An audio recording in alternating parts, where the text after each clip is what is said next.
C'est sans doute l'un des endroits les plus prisés des vacanciers. Et pour s'occuper, il y a l'embarras du choix. Au lagon, ce ne sont pas les activités nautiques qui manquent, mais la plus accessible et la plus facile sans doute, ça reste quand même le snorkeling. Et pour le pratiquer, un petit investissement d'une trentaine d'euros. Au final, on l'achète une fois et en fait, on l'utilise assez souvent, tous les week-ends limite. Donc j'avoue qu'on n'a jamais fait encore de canoë ou de kayak, mais j'avoue que payer pour une seule fois, c'est un peu chiant. Alors, autre option par rapport au snorkeling, pour ceux qui sont peut-être un peu moins à l'aise dans l'eau ou qui voudraient avoir plus envie de prendre le temps de la découverte, il reste encore l'option du kayak transparent. J'imagine que je vais voir des poissons, des jolis poissons. C'est un peu plus confortable, c'est un peu plus facile, je pense, à pouvoir profiter du lagon et puis des poissons. Et voilà quoi. Depuis 12 ans, la société a trouvé la bonne recette. Ici, on est sur une réserve naturelle.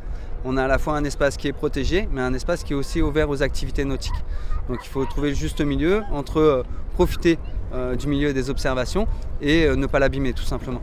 Mais le kayak a un concurrent de taille. Le paddle, plus sympa, ça nous permet d'être debout sur l'eau et de voir ce qu'il y a au fond de la mer. Un petit enjeu de compétition entre nous, on va pouvoir faire la course, on va pouvoir se faire tomber, ça va être marrant, ça va être fun. Quand on pense aux activités nautiques, il y a forcément un lieu qui nous vient en tête, c'est le lagon, et pourtant il y a d'autres options, comme ici à Saint-Gilles. Pourquoi ne pas se laisser tenter par un bateau électrique, une activité qui ne peine pas à trouver son succès? Les chouettes, les kayaks. C'était trop bien. En plus, on pouvait zigzaguer.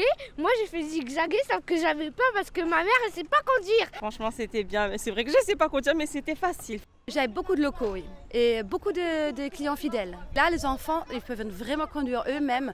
Ils sont vraiment un peu dans le rôle d'un grand. C'est aussi en même temps un peu une initiation.